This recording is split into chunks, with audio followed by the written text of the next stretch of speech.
Give me a little intro there, Gomer. There's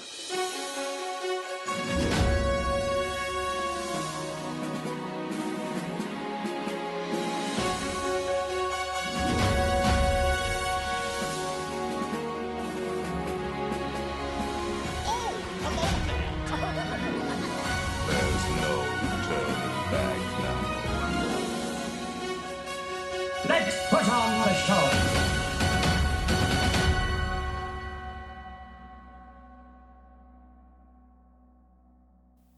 You're listening to the Station 71 podcast. My name is Mario, and this week I'm joined by my co-hosts, Beth?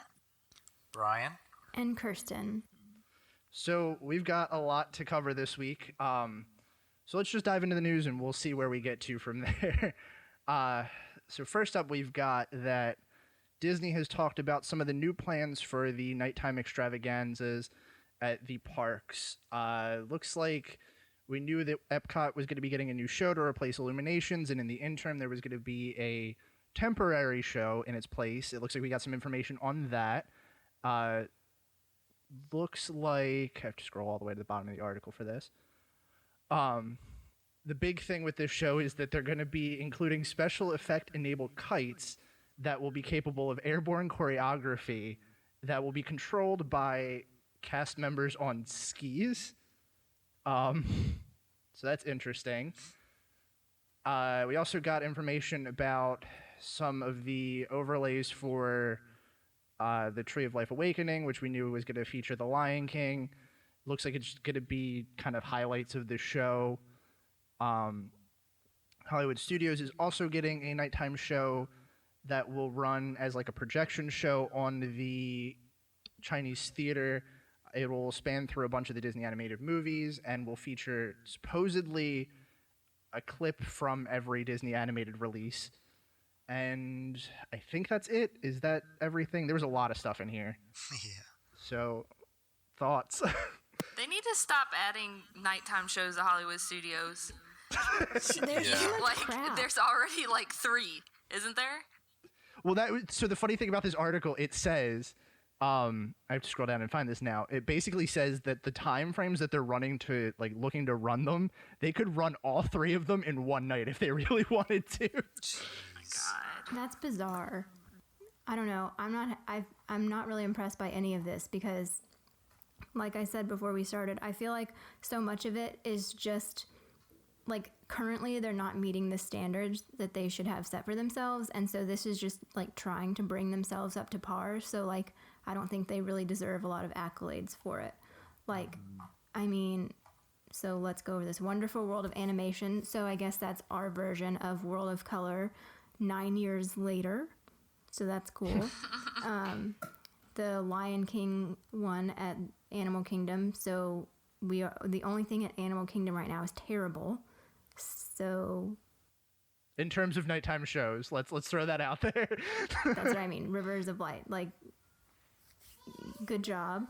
And then I don't even like the Illuminations, so you couldn't figure out the drones. This seems to me like it's going in a Jungle Book way where like they can't figure out what they really wanted to do, so they're doing something else, and maybe it's not going to end up so great. I don't know. Maybe I'll be wrong. If so, That's what I was so worried about. As soon as I hear like they're having a stand-in show for something, I was like, oh boy, here we go again. Yeah, It's it's like, immediately Jungle Book Alive with Magic. I know everybody wants a nighttime show at all the parks, but honestly, if it were something like that again, I would say, just wait. Just get what you want to do right, and I'll go 3 months or however long it takes without a show. kites from jet skis. Like, that's creative. That's for sure. I hope that technology works out really well, and we're kind of like wrong about this, I but would my love mind to be goes wrong. Yeah, and my mind automatically goes to that same place. The problem here is that sometimes things feel dated, and yes, Disney needs to refresh them. Illuminations to me doesn't feel as dated as they keep putting it out there as. Yeah. No, Like- and it fits so perfectly. I mean, like, yeah, we do need a new nighttime show here because it's been here for a while, but at the same time, like, it's not going to hurt you to run Illuminations for one more year. The budget that they're spending on this, I would love if they would take this budget and spend it on like totally revamping Fantasmic, because from the people I know that have worked there, It's just like terrible. The backstage is awful. It hasn't been updated in a million years. And like Fantasmic is a great show, and it could be brought into, you know, the 2000s and be like even better, you know. And I feel like people love Fantasmic, and if they really updated it and did some cool new stuff and like did better water projections and like, I don't know, added some things, took away some things, like people would really love it. And that would be better than like watching the millionth, I don't know, Star Wars fireworks or Frozen fireworks or a really sad stand-in for World of Color. Like, I don't know. I think the problem with that is that Illumination still fills up every night, and they won't do that until they see a decrease in attendance. You mean Fantasmic? Yeah, sorry, Fantasmic. My bad. I know. I'm kind of heated about this too, so that's my feelings on that. I'm just not going to be positive tonight. I'm going to try really hard, but I'm just not feeling it. Yeah, this might be a tough show for me too. Sorry, guys. So I guess we can move on to the next thing. It looks like Mickey and Minnie's Runaway Railway has been pushed back to 2020. Shocking. Surprise? Not really.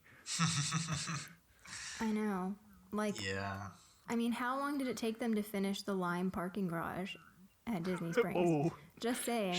Like, they really, I hate saying this, but Universal has their act together when it comes to announcing new stuff, building new stuff, that new stuff being awesome and coming out on time. And Disney is, like, really falling behind. And I feel like Universal's been creeping up on them for a while, and it's coming. I mean, if they keep doing stuff like the Wizarding World, they're definitely going to be more of a competitor than they used to be. Well, now they've got the Super Nintendo World coming too, so That's true. yeah. But Yeah. I will say, I get your point, Kirsten. I also think that, like, at least I know I keep up with Disney news a lot more, so, you know, I'm going and looking and trying to find stuff, so by the time I hear about something at Universal, it's probably public knowledge at that point anyways, and almost everyone else already knows about it. That is very true. The parking garage, you were so correct on. Like, what, I don't even know what they're naming the third one now that's been in construction for I don't know how long. I believe it's What's grapefruit. the fruit that lasts forever? Apple? Like, I've heard it's grapefruit. Like, seriously. no, that's That too, makes- that's long. That's I just, know, but why- it makes sense. They've got orange, lime. You got to go with some other Lemon. citrus, right? Yeah. lemon shorter. And it's a different color. Grapefruits are also like orange. That's I don't know. accurate. Did we park in the orange one or the grapefruit one? They're basically the same. Is the grapefruit one going to be bigger than the orange one? Like, Maybe they'll make it pinker. but I will say, like, to what you said about Universal, I feel like it's also true that big time fans are a lot harder on Disney because I feel like you're always harder on somebody you love. And so it's like we know what they could be. And the person who just like is like, oh, I'm taking my kids to Disney World and la-di-da, you know, buys tickets at the gates. Like, they don't know what they're missing, you know, as far as what Disney has the ability to do or what they used to have the ability to do. So I feel like they're usually a lot more satisfied than people like us who are like, you guys, like, come on, you're supposed to be the best, you know? Yeah. People like I- us do kind of put them under a magnifying glass. And I very much am guilty of that with like the last couple days of how things have gone with Disney. A lot of my thoughts and feelings have been either somewhat from the perspective that I view Disney under this major magnifying glass and like, you know, really expect this standard from them, but it hasn't quite been there. That So- being said, it is not hard for them to find people to hire that want to work for Disney, so they could Well- be doing stuff faster, I think. And they have the money to, if they like really wanted this Mickey, like the Runaway Railway to be finished, like they could spend the money and do it. Like, we all know, you know, what happened last year, park attendance went down, but, you know, revenue went up. Like, what is that telling you? You know? And so that also just irritates me on a level. It's because people like are paying you to come and have this magical experience, and you're not using the proceeds from those magical experiences to create more magical experiences, which is what you should be doing. And paying your employees a living wage. Sorry. Yeah, I think there's a lot to unpack with that one. Like, I don't know. One of the biggest things that I've noticed recently, especially with like, price increases and, projects like this taking a little bit longer than they expect them to, is Disney doesn't seem to care because the park attendance or the park revenue is where they want it to be. They want the money to come in and that's what they're getting. Like I was looking at like a later in the year trip for one of the things we're about to talk about just to see if I could swing it. And even booking like 3 days at All Star Music was almost $200 a night. And I just want that to sit in for you guys. $200 for an All Star resort.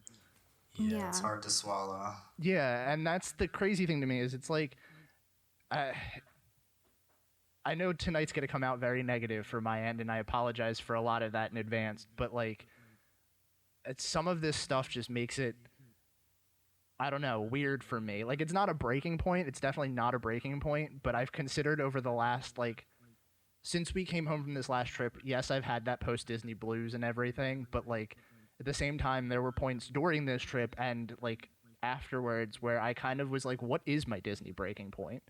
Yeah, well, and like we haven't been in a year and a half, and like at this point, we don't have plans to go, which is just due to schedules and like spending money on other things. But it's also like, I feel like it's for me to sit and complain about it, but then to still go, I'm giving them exactly what they want. And like, yeah, we can complain about it all day long, but until you put your money where your mouth is, like nothing's going to change. But I don't think it's going to happen to a degree because like we just said, everyday people who go to Disney World, like, yeah, they think it's really expensive, but they're only going to go once. They're still going to spend the money. And so they're still going to get enough revenue. I don't think there are enough diehard fans like us to say like, no, this is unacceptable for things to change anytime in the near future.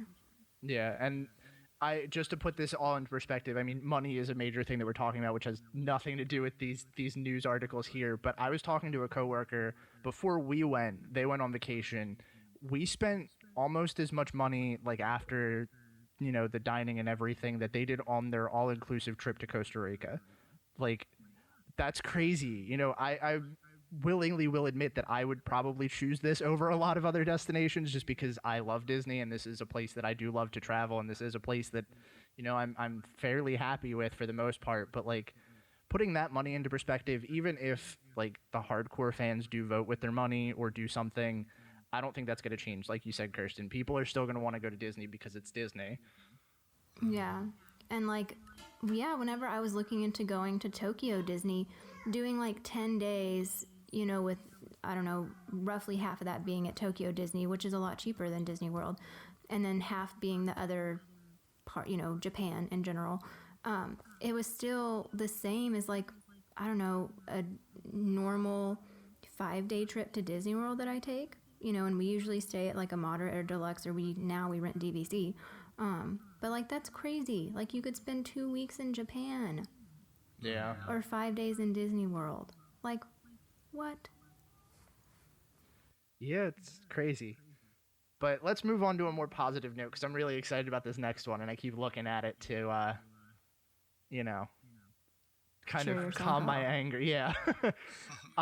So Disney is adding another after hours event, which is kind of cool. This one is villains related, which kind of surprised me a little bit. The event's going to run select nights June 6th through August 8th and will feature exclusive entertainment, food and beverage, merchandise, and more.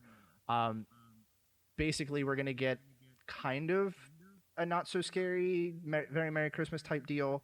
Getting a stage show, which will feature Hades and Meg from Hercules set on the castle.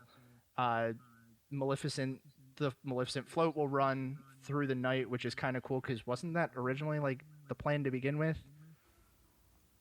I think so. I think, yeah, that was so long ago, but I think it was.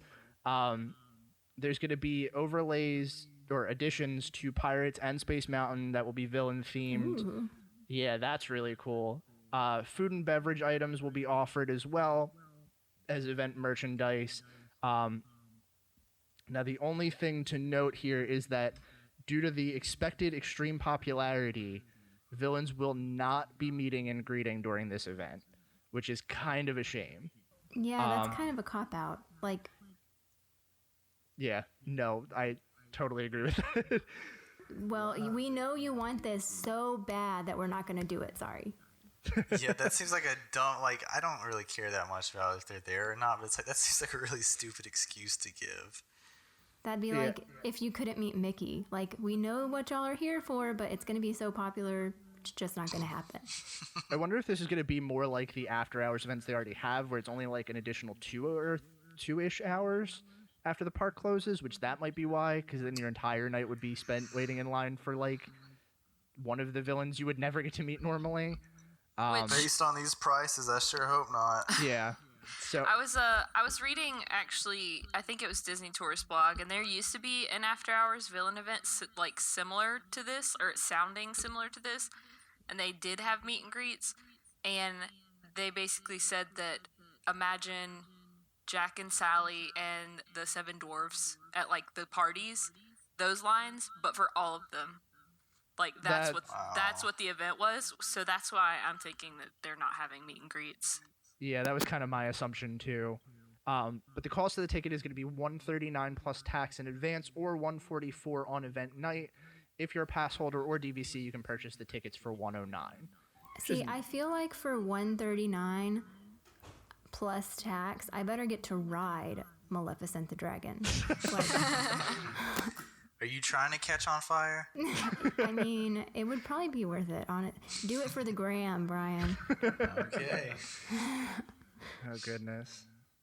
I do think this is really cool. I think that, and I think we've mentioned this before, you know, all of the Instagram small shops that have sprung up and really gained so much traction, and now Disney's kind of capitalizing on that. I think those small shops really brought to Disney's attention how popular villains are. And I think they're really taking advantage of that and doing so much more with it. Like, I don't know if any of you, okay, well, I don't know if Beth, if you follow makeup, but like ColourPop, which is a, I don't Cosmetic know, more company. moderately priced makeup company, is doing this villains collection now. And like the game Villainous, which I can give a really quick, like review of in a little bit So if you good. want. And I think that they're realizing that people love the bad guys. Yeah, I think I agree with that. There's a demand for it, and they're going to capitalize on it. I don't blame them for that, but these prices are a little high for my tastes. I think. I mean, this is Christmas or Halloween party prices. Yeah, and like the food and beverage, if they did this and like the food and beverage was free, or to a degree, like I feel like they could really do sort of a you know, when you go to like a Christmas party or something and it's you have 2 drink tickets or whatever. Yeah. You know, I feel like they could do something like that, and it probably wouldn't be that hard to add to a Magic Band. And so, okay, with your $139 plus tax, like you get to come in for 2 hours, and then you have the option of getting like 1 or like 2 quick service items that are like special for the night. You know, I mean, because I don't want to pay that much money and then pay for the food and beverage, you know, and then pay for the merchandise. Like, that's more than a park ticket for a day. And then you still pay for everything on top of it. Yeah, realistically, this sounds like a way less good version of Club Villain. Because Club Villain was like, I think it was like $175 a person, which is that's a good chunk of change. But it was an open bar and open hors d'oeuvres. Like, they had hors d'oeuvres themed to 4 different villains. And everyone got like a specific, like each table got a specific time to meet and greet with each villain. So it was like minimal waits. That does seem like a way more optimum situation as a guest. Yeah, and it was awesome, but they only did it that like one time, and I think they saw that people really liked that, and they're like, how can we take away value from this? Yeah, when I feel like open bar and open hors d'oeuvres is hard to do at places like this, because just like at fancy all-you-can-eat restaurants, like people go nuts, you know, and would be shoving things in their purse and like, I don't know, crazy things. So that's why I feel like, a limit, or, you know, some sort of, you have this many tickets or whatever, would be like a good in-between. Yeah, that would be probably the best way, because again, it's Disney. People are going to try to capitalize on that bang for their buck pricing, and it's just, It doesn't seem feasible that Disney can do something like that, but I'm sure there's a way that they can. Yeah, I mean, if they can put how many quick service things you have on your Magic Band, I don't see why they couldn't put, okay, you have a ticket for the Villain After Hours event with 3 quick service thingies to use. Yeah. Like, realistically, it would probably take somebody a couple days to set that up. Yeah, probably. So do we want to move on to the big thing Oh, here? yeah. All right. I'm going to say just before we start this, let me run through this whole thing, and then we can all discuss, because I know we have a lot of thoughts and feelings on here. And let's preface that when it comes to the strollers, there is a parent in this podcast. This is not a bunch of childless people, child haters. I have a child. So, yeah, boom. So, we're a little late on this because we missed last week due to some scheduling conflicts and me not having adjusted to my post-vacation schedule. So it looks like Disney dropped a lot of new rules and a lot of controversial rules, I should say. It looks like they're implementing a stroller ban beginning May 1st. All strollers are banned. Yes, all That's what it strollers are sounded banned. like. No, size restriction wise, sorry. No strollers bigger than 31 inches wide and 52 inches wide in Walt Disney World. 52 inches long. I read that way wrong. In Walt Disney World, guests can already rent single or double strollers upon arrival, but these bigger strollers can't be or won't be allowed. We're also not permitted to bring in wagon strollers anymore. And smoking is now banned from the Disney theme parks. If you want to smoke, you have to leave the resort or the park, go back to the designated smoking areas in the resorts, and that is your only place to do so. Another one that's kind of a weird one is that loose and dry ice are also not allowed. Who in is the bringing parks. dry ice in? Right? Like, where do you even get dry ice? Probably Amazon. There's a lot of places to Yes. get it, but this is a weird one. I want to say, like, the only thing that I have to say on that dry ice and loose ice thing is people were probably dumping at places they shouldn't be. Yeah, And I've that's seen my people do only that. guess. I also read that it can be like if you have an ice chest with a bunch of stuff in it and like a ton of ice, it's hard to see what's in the bottom. Like theoretically, you could hide a gun in the bottom of an ice chest and they wouldn't find it. And security probably doesn't want to be sticking their hands in ice chests every 5 seconds. That's a good point. Yeah, I didn't think that's about that. True. So go ahead, share your thoughts, unload this one. I don't have much to say other than it's about time. Tear Now, them up, Kirsten. well, I was just gonna say to clarify the smoking. There are gonna be smoking areas outside the gates, right? Yes, the resorts are going to have smoking areas still, but inside the resort gates, you are not allowed to smoke, and that's, I believe, effective immediately. No, that's May 1st as well. Okay. That seems such a weird thing to like have to roll off of. Like of all these, I feel like they could do that one immediately. Yeah. Yeah. I'm just confused as Well- to like where they gonna put it outside of the entrances to the parks that isn't affecting people walking in.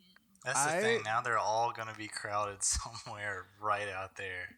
Well, so here's the thing. I don't know where they're going to start putting them because obviously they haven't put anything out yet. There's no like visible smoking area or designated smoking area outside of the park gates, but like the resorts have them, and I'm assuming that that's probably like what they're directing people to go to.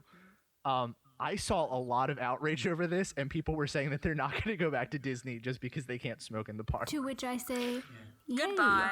Yeah. I will say one thing that annoyed me there was I saw a lot of people saying, well, my dad smokes and he's not going to go with us if he can't smoke, so he's not going to get to vacation with his grandkids, blah, blah, blah. And like, I'm sorry, I have to say, if you or someone in your family cares so much about smoking that they will not go on a vacation to somewhere with their family because they can't smoke in part of the area there, that's a personal problem. That's their issue. That's not Disney's fault. And like, you should work that out with them, and they should really think about what their priorities are. Like, Just how do you saying. defend Absolutely. that? Yeah. Hey, maybe these people can use it as motivation to quit. There you go. That was a lot of the response that I saw was like, if you can't go that long without smoking, like maybe this is a good time to quit. And it's not just Disney that's doing stuff like this. Like this is kind This of a is big thing common. everywhere. Yeah. I mean, it's 2019, and I also saw a bunch of people saying, "Oh, but you can still drink in the parks, blah blah blah, because Disney makes money off of that, blah blah blah." Yeah, The you also drinking can't go. doesn't affect you- people standing around you unless you're like blistered.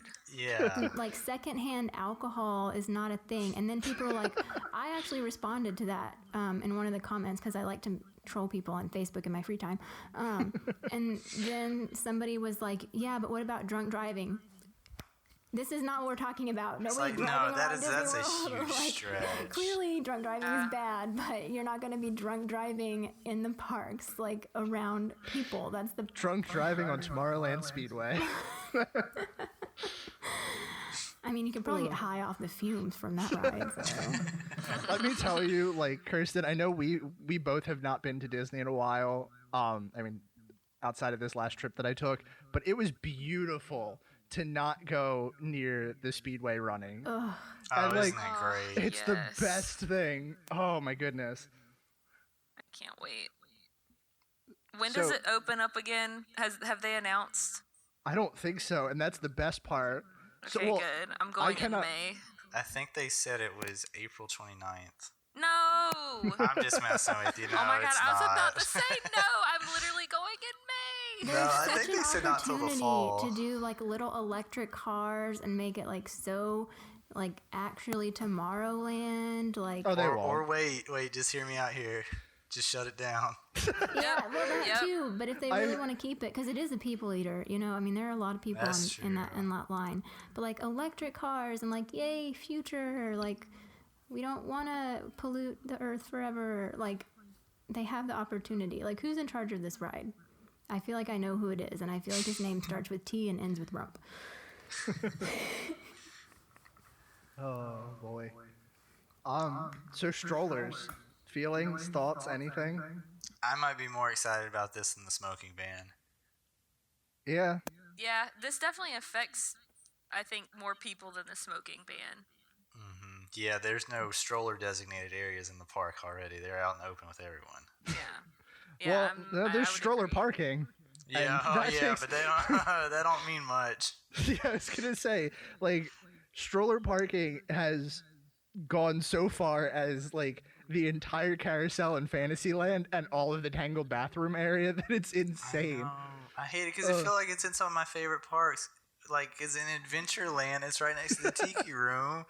It's like, I don't want it there. Put it somewhere else. I mean, like, listen, it's a kids park. We get that, and again, Excuse me? It's a family that's- park. Hold on. It's for the young and young at heart. I'm just saying that because there's gonna be a horrible iTunes review that's like these Come at me. podcasters Come and at Right. me. kids. We've been there before. Oh my gosh. Oh. When y'all are done discussing your anger at strollers, then I'll go as the resident parent. Yeah, there you go. Save our rating. That's about as much hate that I'm going to give the strollers. Because listen, I get it. Like, I do. I totally get it. And I understand that there's not really much they can do to combat stroller parking. Because, like, a lot of people use them, even if their kids are far too big. But that's all I got to say. I mean, listen, I feel you kids. If I could get away with riding around in a stroller after a long day at the parks, I would totally do it. But I digress. Whatever. Wait, hold on. Before we let Kirsten go, because I'm not seeing this in this article, but I vaguely remember seeing something about this. Aren't they also banning, like, the novelty strollers, too? Like the giant Cinderella's Oh, are castle they? or carriage ones? I believe they are, because those don't fall in the limits. But Well, I could there's be not wrong. Is there a height? I don't see a height restriction. I have never seen one of those. I guess Oh, they're bad. These and the stroller wagons, like the Keens or whatever they're called. This must be pretty recent that it really became popular because I don't remember seeing any of those. I've seen the wagons before. I've seen people, and like I think I mentioned this last time we recorded that Disney's been kind of quiet about it, but they haven't let people bring those wagons in either. I saw people well over a year ago getting turned around at Magic Kingdom gates and telling them that they had to go put that back in their car. So that was the sight. This other article from travelandleisure.com does say that even themed wagons will be soon banned from the parks. Man, those companies that have been making bank on those are gonna be pretty sad. Yeah. I'm waiting for Disney to like release their own. Like, oh no, but you can have one of those if you buy ours in the park. Oh God. Make it smaller and not take up as much room, and I'll be fine with that. The 31 inches wide, like stroller restriction, is awesome. I don't care how long these things are. Like, they could have a stretch limo come through there with a stroller if it was 31 inches wide. I can't stand trying to walk through some of the narrower walkways and people come with these huge double wide strollers trying to get through there. That is what's so annoying about it. Like, I don't care how much space they take up when they're parked. I hope that next they ban walking 5 people wide. All right, resident mom of the podcast, go ahead. Yes, parent here, in case anybody doesn't realize, again. Okay, so I'm glad. I'm so glad. And I see a lot of kind of pushback, and I'm going to talk about a couple of the pushback things that I've seen. But I think that it's really gone crazy. I mean, it's crazy. And so, one, a stroller wagon, like, you're not walking your child to the park in your neighborhood. Why are you going to pull them in a wagon? Like, that doesn't even seem fun. Because you know what my kid would be doing? He would be throwing all of his crap out, and I wouldn't be able to see him because I'm in front of him pulling him. And somebody could just snatch him out and take him, which, you know, depending on what day in the park it is, I might be fine with that. But I probably want him back eventually. So that's how I feel about that. And, like, you don't need a wagon. You do not need a wagon. If your kid is old enough that they don't want to be in a stroller, but they want to, like, they can be in a wagon, that means they're old enough to be walking. Yep. Just saying. And so that one of the pushback things I've seen is, what about special needs kids? Well, I actually have a special need, and I realize, I'm going to interrupt myself. Last time I was on, which feels like forever ago, we were talking about height restrictions, and I mentioned how it would negatively impact my son. And I don't think I've ever actually said on the podcast, Eli is my son. He's 2, and he actually has a very rare form of dwarfism. So I wasn't saying that as like, oh, they need rides that all kids can ride. It's just like, as he grows, he might actually be impacted, you know, by height restrictions in a more negative way than other kids. So anyway, the special needs kid thing in the strollers, like, he might have to ride in a stroller when he's older, just because he has like loose joints, weak muscles, blah, blah, blah. It takes him twice as long to get anywhere because he has short little legs. And I'm not worried about that at all. Like, Disney is great with special needs. So I feel like, and this is not true for all parents, but I feel like special needs parents, there's a huge scale, a range of like very mild special needs to like very severe. And I feel like the more severe your kid's special needs get, like, the more kind of relaxed you are about it. Like, I'm not worried at all, because if I need, like, if we have to have a bigger stroller than the restrictions, I'm just gonna walk myself over to guest services and explain, like, hey, here's what's up. And I'm sure they'll give you like an exception, a placard, a sign, like whatever, and they're gonna make it work. It's fine. Like, it's just life, and you deal with it. And I hate when people say that about like special needs kids when they don't even have special needs kids. Like, just, I don't know. They're just trying to be contrarian. Yes. I feel like sometimes they are. Like, sometimes, you know, I'm sure they have family members or friends who are affected, but most of the time I feel like they're just using it as an argument when they really don't know what it's actually like. Yeah. So Just- that's... To point out, they're not putting a ban on wheelchairs, they're scooters. Yes. So that just goes to show, like, that you're absolutely correct in your points. Yeah, and like, I looked up the size, and I looked up the size of Eli's stroller just to compare, because he has a good size stroller. It's a very common stroller, very popular. And so the restriction is 31 inches wide, and Eli's is 24 inches wide. I mean, that's a good amount of space left. And then 52 inches long. Eli's is 44 inches long. So again, a lot of space. And I do understand people who have twins or have like 2 under 2 or whatever, that is where the double stroller issue becomes tough. So I do sympathize there because that's hard. But they could do the like back-to-back ones. They don't have to do the side to And side. that's what I've seen. Yeah, and I know that they don't like them because whoever's sitting in the back can't see anything but the kid in front of him, which that sucks. But take turns. It's a great time to teach your child about like sharing and trading off and not getting everything you want. Or get 2 strollers. That's also a possibility. Yeah, I mean, I guess if you're a single parent, that would Yeah, suck. but if you got 2 parents, yeah. I gotta say, if you're a single parent taking multiple kids to Disney parks, I think you deserve whatever size stroller you can get. Yeah, that yeah, would if be they're tough. both stroller age too, that's a lot. I think that the point is people who are single parents who have twins can't afford to take their kid to Disney World. That's how There's I not a feel. lot of overlap here, I don't think. Let's see, what else did I have to say about this? So much. God. I'm really fine with it. Like, and again, and I know that there are some older kids who do need strollers for whatever reason.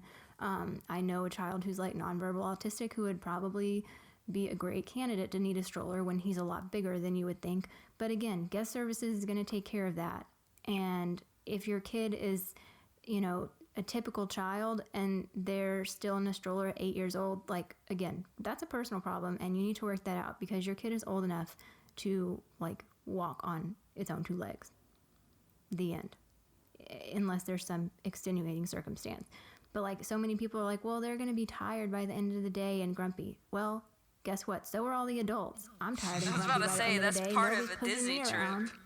Like, and I feel like so many times people use their strollers as just like a place to store all of their crap. Which that's not what it's for. Everybody wants a place to store all of their crap, but other people just don't bring as much stuff in. And they wear backpacks. Like, that's what Brian does. Be like Brian. If I ever see a family with the kid walking beside the stroller and then they're just putting crap in the stroller and pushing it around, that infuriates me to no end. Yes, it does. Me too. Like, my goal with Eli is I'm sure he will need to be in one again because of issues like at the end of the day, but I want to have him stroller free unless he's like we're on the 4th day or his legs can't handle or whatever by like 5. That's the goal for me, and I think that's like a reasonable goal. Your kid's old enough to know better. If they're tired, you can go home, go back to the room, take a break, whatever. Like, anyway, I feel like that's most of my feelings. Is it? Maybe. I mean, that's all pretty fair stuff. Like, I don't think that anyone should be able to argue with those points. Side rant just before we close this out. When you get on the monorail, get your kid out of the stroller. Oh and my fold God, that thing yes. up. Don't look back at me like, oh, there's no space. Sorry. Like, So fold that thing up. Yeah.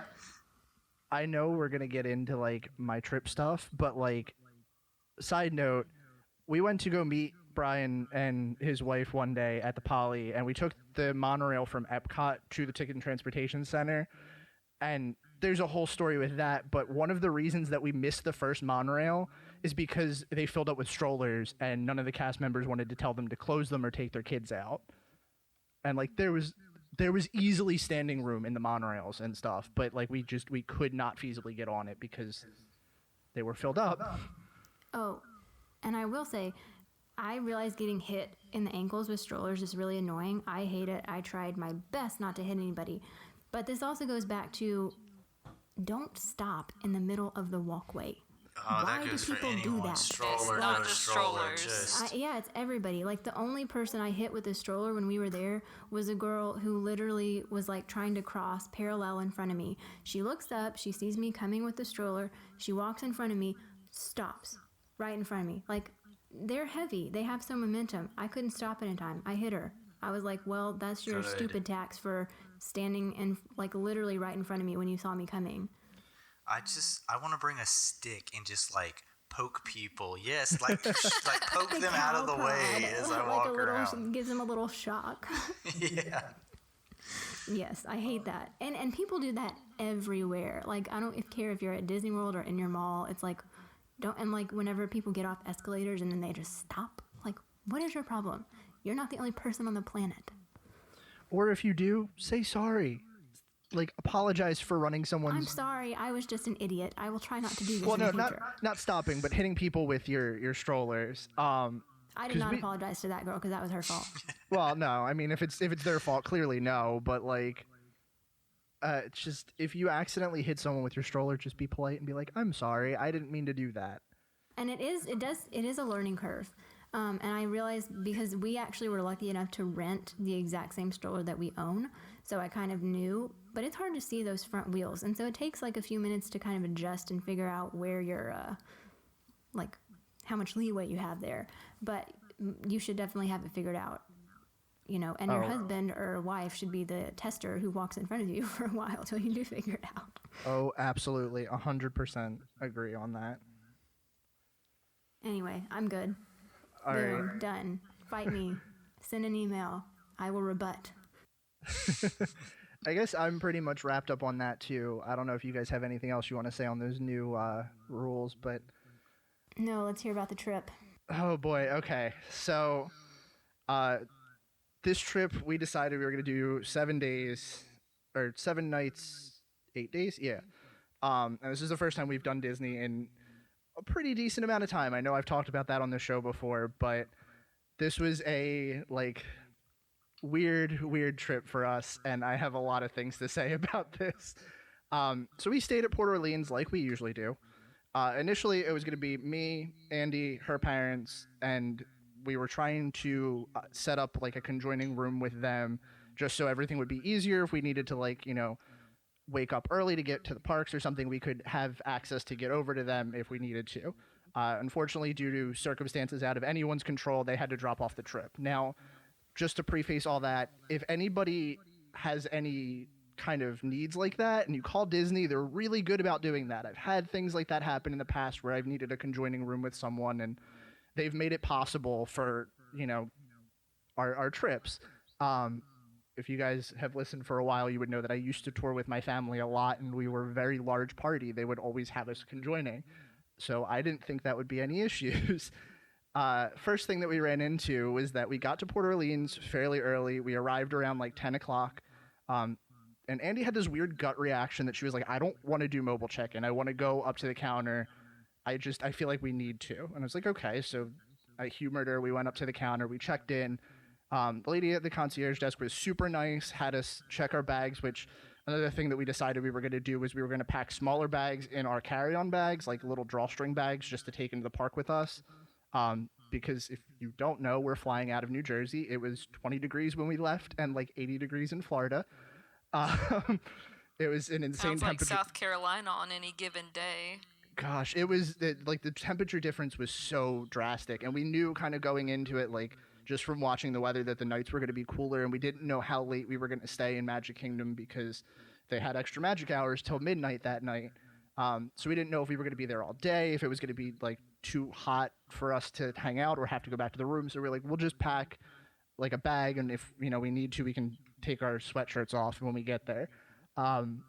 So we went right into Magic Kingdom, hung out for a little bit. We had fast passes for Haunted Mansion, Splash, and Pooh, but skipped Splash and Pooh because it was too hot. We managed to get on a couple other attractions in the time before our fast passes, but man, it was crowded. This was the tail end of like a lot of senior trips, and there was apparently like baseball and softball spring training this week. Like, it was crazy. There was the point I was telling Brian about this before, that we were in Tomorrowland waiting in line for Carousel of Progress, and if you looked out over the ledge of Tomorrowland, every one of the attractions in Tomorrowland had one of those signs that said such and such line ends here. Like, even the People Mover had one, and I didn't know that existed because it's always a walk-on for the People Mover for me. Oh, I've seen that at the People Mover. I'm curious that there was a line for Carousel of Progress. There was not. We actually managed to get in on the show. I know Brian said he's had a line there before, but like, we got in. We were like the very tail end. If we were like one or two people behind, we probably would have got cut off. Like, it was full. Yeah, that was insane. We did do, with no waits, Carousel of Progress, Country Bear Jamboree, and saw Great Moments. But as much as I love Great Moments in history, the crowd that formed there stopped the entire like line of traffic. getting through Liberty Square. It was so bad, but it was fun. The only thing that stunk was like people kept cutting in and out, and it was pretty bad. For that, we got run over by a couple strollers. Surprise.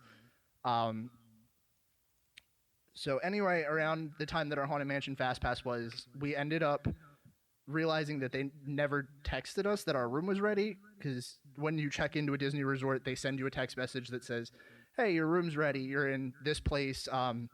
If they don't give it to you right away at the front desk, they'll say you're in this room in this section of the building, and you can go back to your room. Well, check-in is at 3, and usually rooms are ready by check-in. I've had it a couple times where they're not, but around like 3:40-ish, we realized that like we never got the text, and we wanted to go see what was going on with our room. So we get back to the front desk, and we're talking to the lady at the front desk, and she's like, oh, I'm surprised they didn't text you. Usually they're pretty good about that. Turns out that apparently on our reservation, they had made a note that we wanted a conjoining room with her parents. Didn't realize that her parents' reservation was canceled, and they were waiting for her parents to check in. Oh boy. So we were like, okay, what's going on with that? Like, can we get a new room? And they called housekeeping, and they found out that they had a room that was kind of supposed to be an upgrade off of the one that we had. We had it was pretty standard. It was just the two bed garden view room. And they were like, okay, yeah, we don't have one that's garden view. We'll just move you over to Alligator Bayou. Now, I have stayed at a lot of places in Port Orleans. This is the place that we go to a lot. I will say if they ever try to put us back in Alligator Bayou, I will request somewhere else. It's very aptly named. Oh my gosh, it was pretty. It was really pretty. I will tell you that we had like some water features going through like right by our room. You could walk out onto. You took it? Oh yeah, because at this point, so it was close to dinner. It was really hot. Andy was tired. She wanted to get changed out of our like normal wear that we came down in, because usually we check in and we get our room fairly quick. But we were like, okay, we need to go. We need to get back to the room, and they wouldn't let us get our bags either because the front desk didn't have them. Someone with bag check had them, but the only way that they would release them was if the reservation got a room checked in, and they could only deliver it to the room. So it was one of those weird things where we were like, well, to get our stuff, we have to get this room. So we got the room. It was not great. Walking through Alligator Bayou at night is terrifying because there's foliage everywhere, and you hear the little anoles running around, and it sounds like an alligator is about to jump out of those bushes and kill you. So that was a fun thing that we had a couple nights of the trip. I think that's pretty much it for the first day besides dinner. I will say, I don't know if every Disney resort's doing this, but our resort offered us a $10 a night gift card up to 6 nights for refusing housekeeping. Now, I think I've said this before, but Andy always puts the do not disturb sign on our door because she has this weird fear that like housekeeping is going to come in and steal something from us. So she like... We quickly accepted that and got a free $60 out of Disney, so I'll take it. That's cool. Yeah, I didn't know they did that. We actually ended up getting a lot of free money this trip. Yeah, I would do that in a heartbeat. Like, I hate them waking me up. So the other thing that we learned that I didn't know, which this is kind of a later... Pause. You're still in the room and they come and they wake you up? I wasn't going to say it, but I was thinking the same thing. You guys should know this by now. I am not a early riser. But it's Disney World. But I drink, Kirsten. I can't go all day like that. I mean, I have some dignity. I'm not going to start drinking at 9 in the morning. Oh, You're my on God. vacation. But then I'd be black out by lunchtime. That's when you come back and you take a nap. See? Oh, my gosh.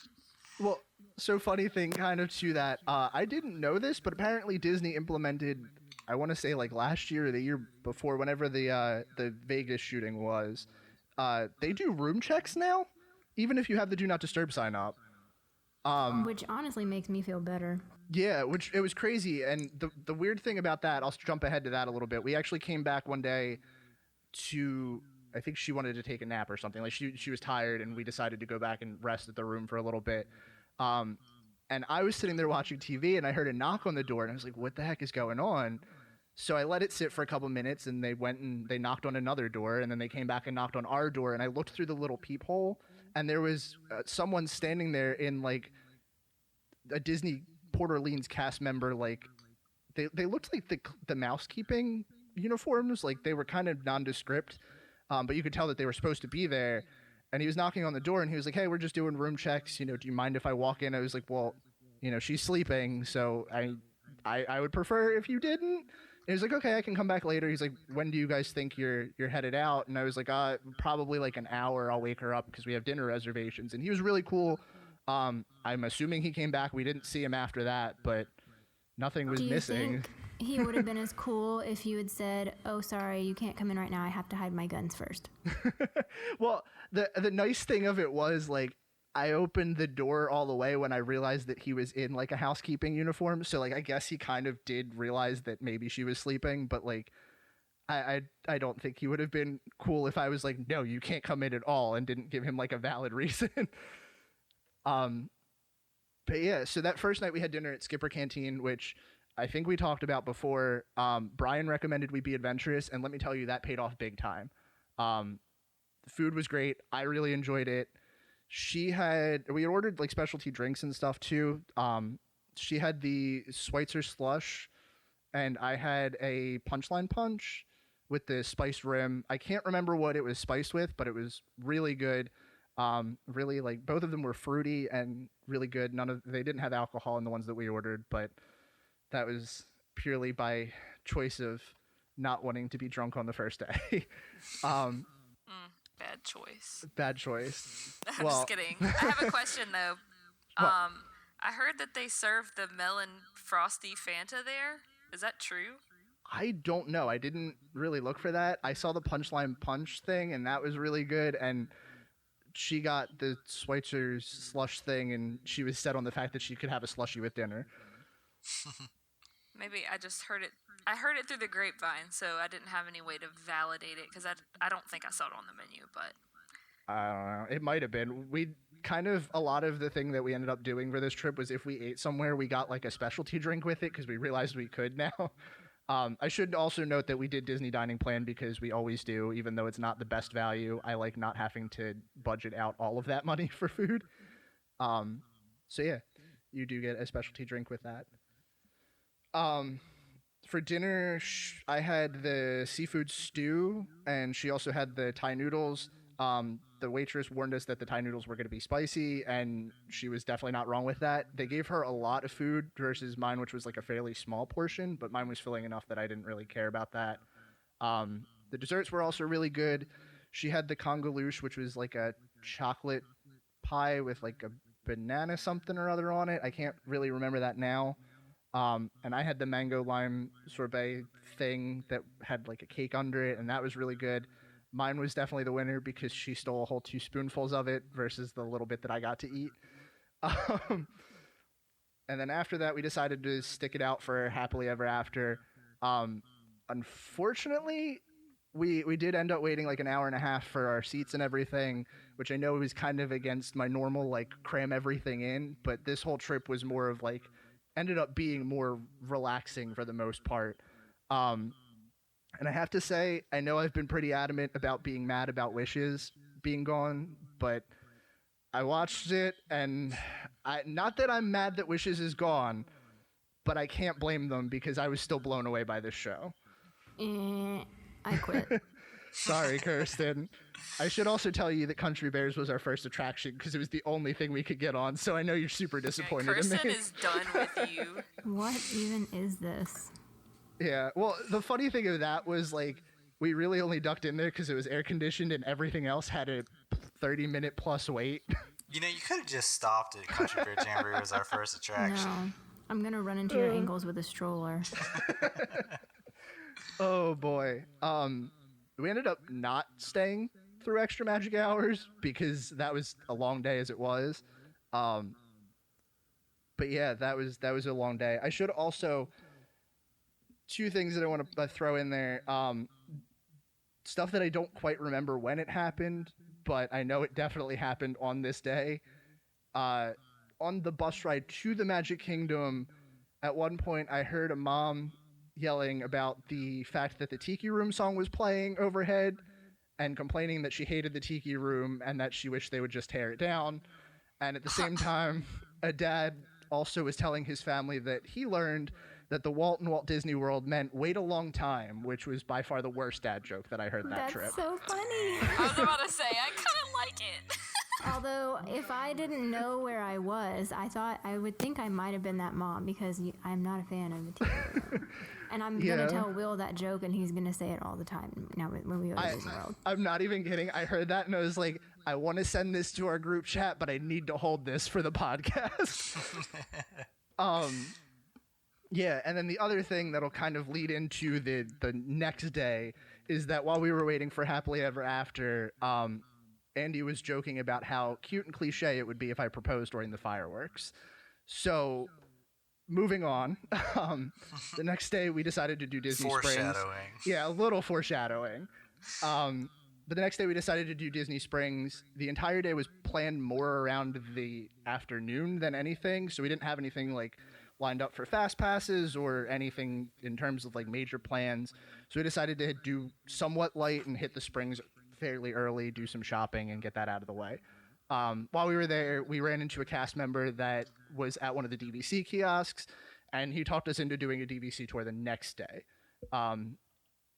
Somehow, like, we kind of wanted to do that anyway because I think I mentioned previously that they give you like gift cards and stuff for doing that. The initial invitation that I got, because my aunt is DVC, was $25 for a 60-minute phone conversation. But the one that they ended up giving us was 3 fast passes for anything that wasn't a newer attraction, basically Seven Doors Mine Train and On, and 2 $50 gift cards each. So in total, we ended up with 6 fast passes and $100 just for an hour of our time. Again, can't beat that. No, that's not a bad deal at all. No, it was really good, and I'll talk about the DVC tour when I get to there, but that was actually a pretty interesting experience. Disney Springs, we didn't really do anything exciting, but we decided that we were going to go back to our room, change for dinner, because we had plans to go to Ohana. This was going to be when we were planning with her whole family, or with her mom and her dad. This was going to be our quote-unquote date night, and we had made separate plans for them, too. So we headed back to the room, got changed, went to the Magic Kingdom for a little bit because it was still kind of early, got on Voyage of the Little Mermaid, which had somehow a 20-minute wait versus everything else that was still like fairly high. And then we headed to the Poly, which, again, I know I've said this enough. I know Brian has said this. I love the Poly. This is my favorite resort. I cannot say anything bad about here. Dinner at Ohana was great, as expected. We started with drinks at Tambu Lounge. I had the Lapu Lapu because she originally wanted it, but then realized that it was just basically rum poured into pineapple. And I mean, realistically, the Lapu Lapu is not actually a tasty drink. You get it for the Instagram. I mean, Like- I thought it was pretty tasty. I'm not gonna lie. I mean, if you like straight rum, then yeah, it's tasty, but it's a lot of rum. Oh yeah, that was definitely like the most like vacation thing that I could have done because it was just rum and a pineapple. Like how? I definitely got it for the pineapple. Oh yeah. She had a raspberry mojito, which was okay. But dinner at Ohana was great. That was kind of what we expected going into this. This was her first time there, and I want to say I had been there, but it hadn't been a while. It'd been a while. But I could live on the pot stickers and the noodles. Everything else was good, but that was like my highlight of the actual entree menu. And bread pudding, which I ended up eating mostly by myself. Because at this point I had kind of like, after her parents had backed out, I had said to her, hey, listen, we are going to be going the same month as your birthday. Why don't we do some stuff to celebrate your birthday? She was kind of all for it, but her big thing is she doesn't really like a lot of attention. So she didn't want to be put on the spot a lot and didn't want to be pointed out everywhere we went that she was wearing a button that said happy birthday. But one really great thing that our waiter did was he came over, he saw that she had the button on, and he said to her, hey, listen, I noticed it's your birthday. And he put down like this Rice Krispie treat on the table that had a little candle. And he said, I wanted to ask if you wanted me to sing happy birthday. And she had said, no, I don't really want everyone to sing to me, and he was like, "That's okay." And he said, "Happy birthday, cousin," lit the candle, and waited for her to blow it out, and then walked away, which I think was probably like the nicest thing that he could have done. Just all things considered. But I had planned for Ohana to run a little bit longer than it did. We had actually were only in there like just under an hour. It really wasn't as long as I was expecting it to be. Initially, my plan after Ohana was we were going to go down to the beach, we were going to watch the fireworks from the beach, and spoiler, I was going to propose then. We were going to celebrate with Trader Sam's drinks after, but with the time of it, we were done dinner at 7:55. Fireworks didn't go off until 9:15. I kind of had to figure something out to put in between there. So we walked around the stores for a little bit. I had said to her, "Hey, listen, like, why don't we go try to get a spot at Trader Sam's? Because I know that the wait can kind of get a little bit longer. It's still kind of early, so I don't think it'll take us that long. But let's put our names in just to see what we've got." I walked up, I put my name in. She went to go grab a seat to sit down for a little bit, and then I kind of like ducked off to see how long the wait actually was. The waitress was like, "Oh, you're going to be the next like 2 people in." So I kind of had to stall there a little bit too. Stalled for a little bit. We got in, had a couple drinks. The weird thing about that was there wasn't seating available like at all, even at the bar. Like it was pretty full for a Thursday night, but still, we got in, we had a drink. I had the hippopotam Mai Tai, and she had the Polynesian Pearl. Both of them were good. I know I'm going to just say, this was good, that was good a lot. But that's really the only way I could explain that. Surprisingly, one thing that I've heard a lot in terms of like mixed drinks is this tastes like Cinnamon Toast Crunch, but it never does. The Polynesian Pearl definitely does, I will say that. Yeah, so we were in Trader Sam's for maybe about 45 minutes. Before she started to kind of get antsy because there was really no seating available, and me with my time restrictions was trying to stall it out a little bit, but still kind of getting antsy as well. So we decided we were going to go try to claim our spot for the fireworks, and just grab a seat. Unfortunately, it was cold. It was really cold, really windy, and being right off the water didn't really mix well with the fact that we were both I was in shorts and she was in a dress. So she started to kind of get a little antsy with that, and I was like, well, let me just, take a few pictures. I want to get some shots of the castle from here, and just, kind of enjoy the fact that we're here. I unfortunately could not stall that out for a full half hour for the fireworks. So I just set up my camera, put it in video, and I said, hey, listen, we're here. Let me get a couple pictures of us before we go. And that's when I did it. She said yes. Yay. So we decided after that, since the fireworks hadn't gone off yet, we were going to try to catch the monorail back to Magic Kingdom. We wanted to kind of figure out a way to announce it to everyone after we told our parents and like the immediately important people. So she had this idea to get ears that said, I asked, and then I said yes, which is super cheesy and touristy, and have a PhotoPass photographer take a picture of it. So we got ears, we did that. Took 45 minutes to get them ready, so we, in the meantime, got on Buzz, which had a 20-minute wait because the fireworks were going off. And I'm not going to let her live this down. I know she's probably listening to this. I actually beat her for the first time ever on Buzz, and I'm not going to let her live that down. She says it's because I had control of the cart, but I'm still claiming that as a victory. It's harder, man. That you're having to do an extra thing then, Yeah, I mean, she kept complaining because she said that every time she would line up a shot, I would move the cart, but I swear that wasn't my intention. But yeah, then we took our picture, we headed back. That was pretty much that day. I do want to say I did order a gift from Floral and Gifts, and the combination of them and the Port Orleans staff was really great. I had ordered this like basket. It had like a serving tray and then like little champagne flutes and a bottle of like sparkling grape juice because I knew we were going to be drinking beforehand. I didn't want to get like the bottle of wine because that would have been too much. And the staff for Floral and Gifts was nice enough to tell me their entire delivery process beforehand. Apparently, if you don't know, you can order a basket from them and they don't actually deliver it to your room, but they deliver it to front desk staff who brings it to your room. Me not thinking it all the way through, decided to order it for the day that I was planning to propose, realizing that it was going to ruin the surprise if we came back at some point and there was a Floral and Gifts package in our room. like that at least. So I called the front desk. I told them, my situation. They were nice enough to hold it at the front desk until we got back. They did leave a message on our voicemail to let us know it was there, which she didn't even notice, so I'll take that as a win. Then the next day was our DVC tour. We scheduled it the previous day. It was really, really, really easy. They scheduled personal shuttle vans to come pick you up at your hotel, and you go to Saratoga Springs, you watch a 5-minute video, which is basically like a feel-good DVC commercial. You get the pitch from a DVC cast member, and then they take you on a tour of the rooms. If you go into this with the mindset of potentially purchasing DVC, I will say their salespeople are very good. He had laid out a plan and everything for us that would make sense, and actually probably he said that he was doing us a favor. I don't know if he actually was. They were willing to negotiate the price, which was surprising.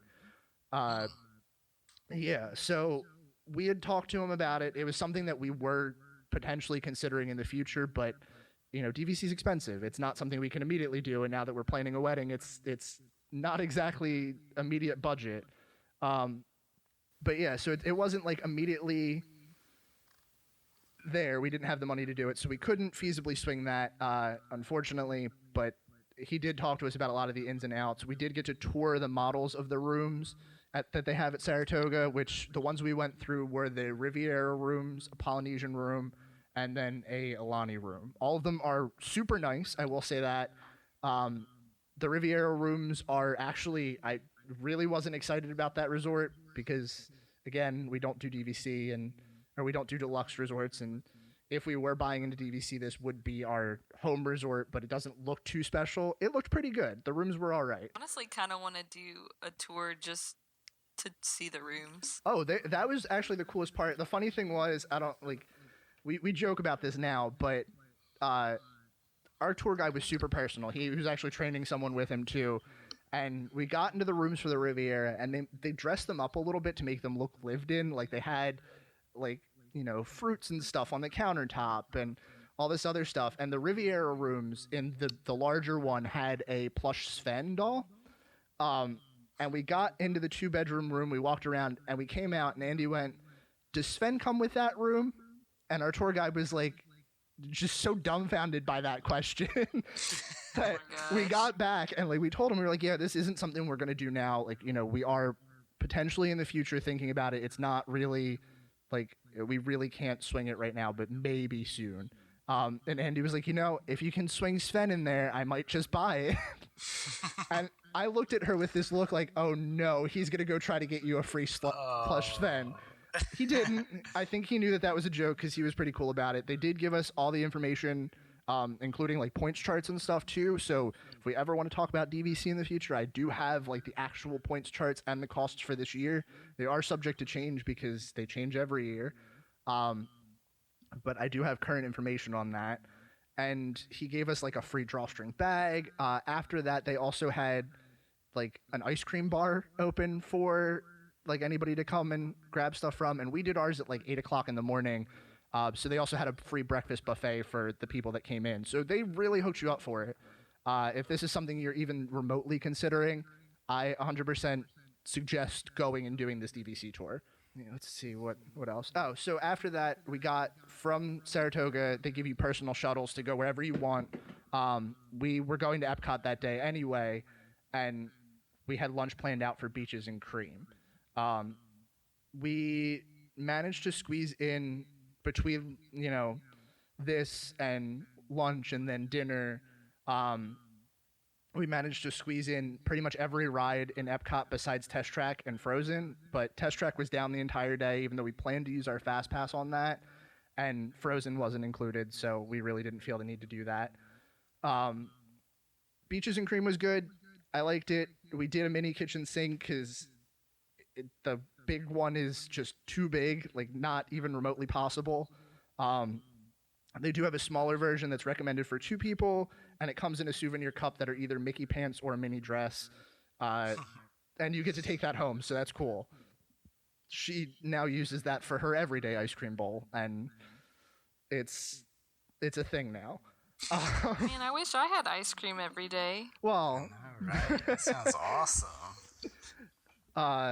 We also walked the boardwalk, which is cool. I don't think I've done that enough, and I want to say that the boardwalk is a really nice place to walk around. I've bashed it before, and I'll take back whatever I said about it.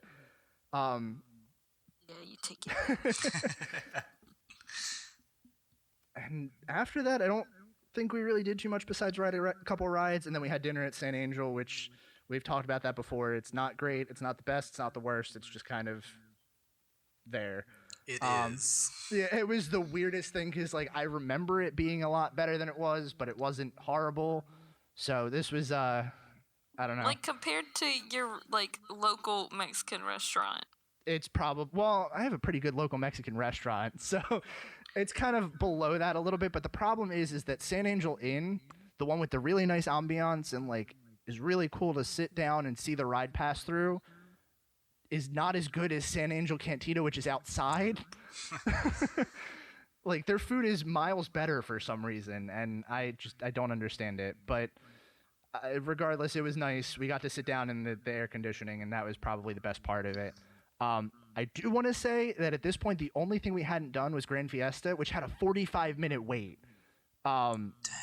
Yeah, and I forget why, but we decided it was worth it to just wait in the line. Oh, because she wanted to do it. That's why. She was like, I don't think I've ever rode this ride. And I was like, no, you definitely have, and you're going to remember it when we get off. So we did, and And you're gonna be sad that we wasted this 45 minutes. well, we did. It was fun. It was whatever. But we knew that we had to get up early because the next 3 or 4 days we had either a long day ahead of us or we had early fast passes. So I decided to do the smart thing and head over to Norway, got a school bread for the morning, and then went back to the room. So next day we woke up, we got to Animal Kingdom around 10 and quote unquote rope dropped Navi River Journey because there was like no one there. The posted wait time was 50 minutes for that. But we waited 20. And I will say, I know we've said this is just a pretty boat ride, but I really enjoyed it for what it was. And I probably would have enjoyed it more if it weren't for the thing that happened to us while we were on it. Did I tell you about this, Brian? I can't remember if I I did. don't think so, because Oh, this gosh. isn't ringing a bell with me. Okay, so we're riding River Journey, right? And we're in the second row back. In front of us is a family with 3 kids. The mom, the dad, 2 boys are in the middle of them, and then there's 1 boy on the right-hand side of them. Or Oh, of the yeah, mom. you did tell me this, yes. Yeah. So I guess the way that the parents figured this was the 2 in the middle were the ones they cared about because the 1 kid on the end kept standing up and putting his hands in the water, like full on reaching in the water, and like the ride wasn't stopping. We just kept going. So Andy and I are sitting there trying to figure out like if this kid is going to die, if he's going to fall in, like what happens. I was afraid that we were going to see like this child get crushed by the boat. Like there was so much going on. Otherwise, I really would have enjoyed this attraction. We didn't do it again, but I really would have enjoyed it. I will say that the shaman is the best part of this ride. I know we've said that a lot, and yeah, that animatronic is great. But yeah, the ride wasn't that bad.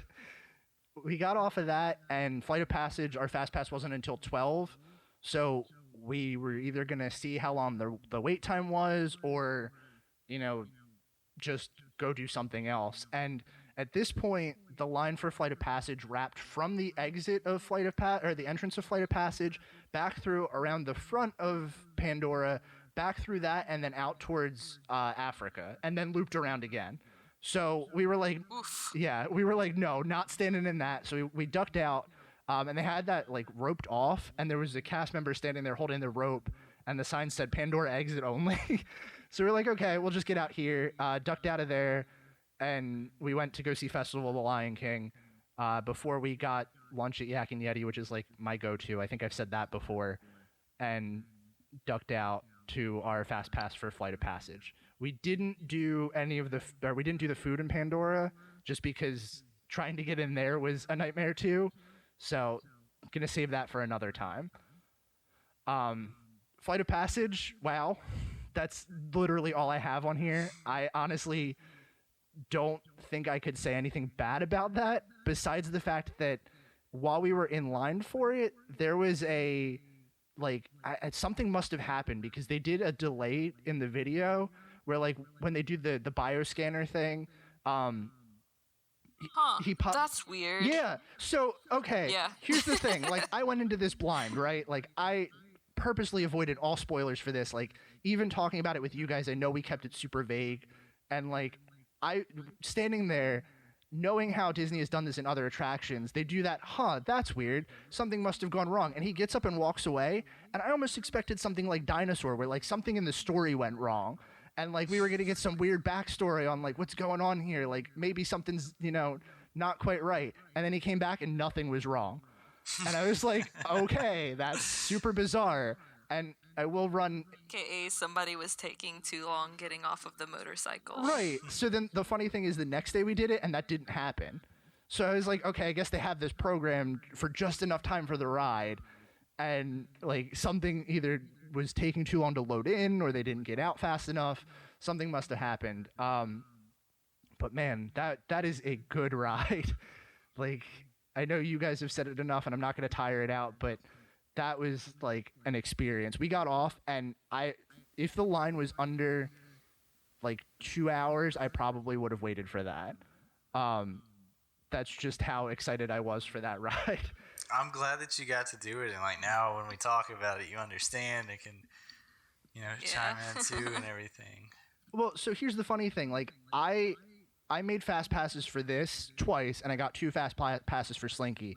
And I told Andy both times, I was like, I only got them because I know they're in high demand. If we don't feel that the second fast pass is necessary, I'll open it up and someone else can take that while we're there. Like that's how it's going to go. And we used both of those fast passes for both of those things.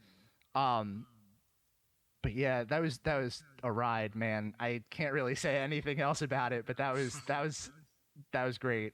I do want to say though that I had this thought while we were walking through Pandora, and I think I need to get this out now before we move into my thoughts on Toy Story. Pandora is incredible, and I know we've said that a lot, but this is definitely like a testament to the genius at Imagineering, because I had zero care about Avatar going into this. Like, even seeing the pictures of the land, seeing how, like, great the environment was and everything, I really I thought it was going to be pretty, but not like that I was going to care about Avatar. But Disney made me do that, and now I care. Did you smell the smell, though? Oh, my God.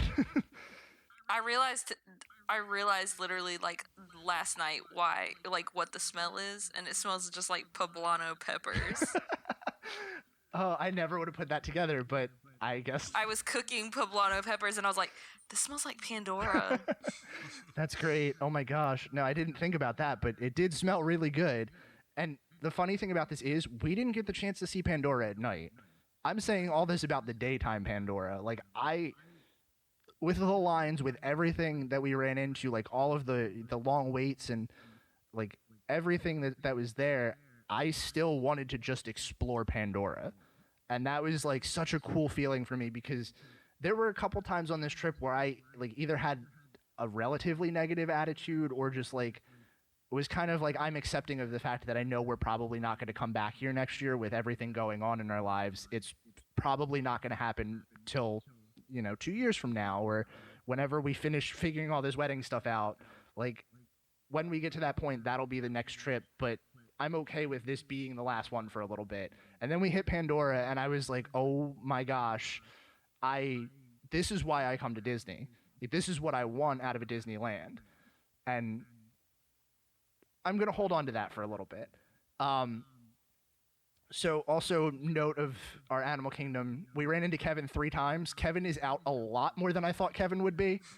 Yes. And Kevin is everywhere. Like, the only place we didn't see Kevin was Pandora, which now I kind of want to see Kevin in Pandora, because that confused look is going to be everything. And Kevin is also very expressive. Kevin is like, this is my new standard for what I want Disney like character walk around entertainment to be.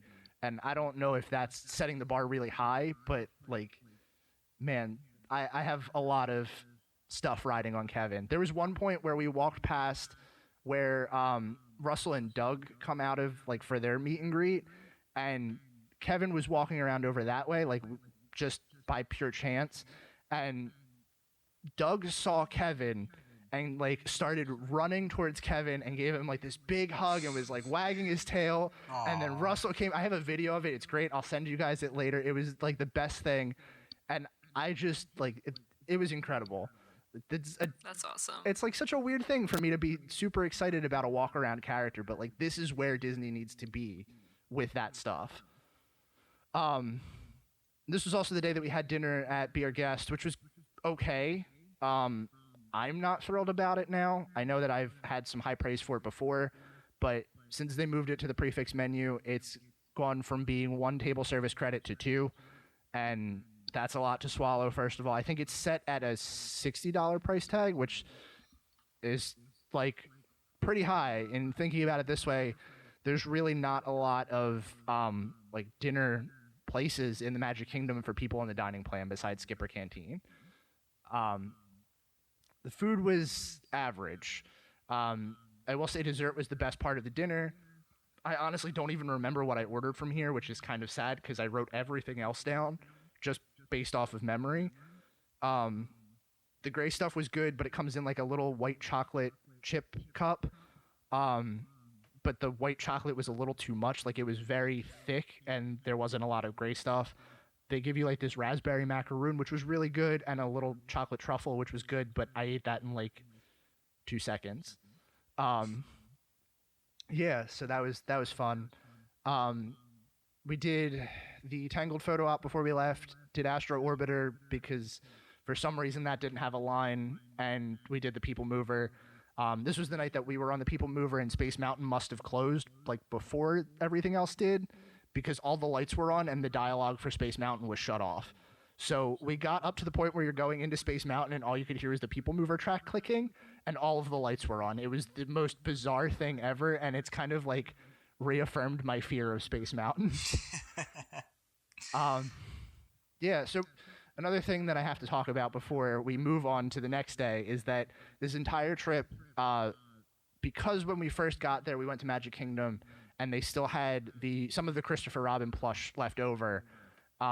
We started checking that store pretty regularly, and Andy loves Pooh. That's like one of her biggest things. She got Eeyore, which is her favorite, right away. Tigger and Piglet were the other ones that they had left, but there was no Pooh, which is kind of understandable because being the big character, it's like he's going to sell out quick. But this night, one of the cast members told us, hey, look, I've seen you in here a couple times. We're getting a shipment tomorrow. We might have Pooh on there because we've been getting at least like a handful of them. If you come when we open, there'll probably be one here. So we're like, oh, sweet, we got to get up for it. I set an alarm for 7 o'clock. We rope dropped Magic Kingdom to go to 100 Acre Goods. I want that to sit in for you guys. Oh my gosh. So on top of that, we also had a fast pass for Slinky at 12 o'clock. So we get into Magic Kingdom around like 8-ish. We walked up to like the corner of the castle where they let you up the castle to go towards Fantasyland. And like everyone rushed for Seven Dwarfs, but we're like running off to go get to 100 Acre Goods. And Bet you didn't have much competition. there was no one there. Like even the line for Pooh was like a walk on. But we got there, and of course they didn't have one, so we got up for nothing. But Oh no. it's fine. We did get on the ride. We did that. That was pretty cool. And we got breakfast, so I'm not mad about that. What did we have? Oh, I had a cinnamon roll for breakfast, and she had one of those Cheshire cat tail things.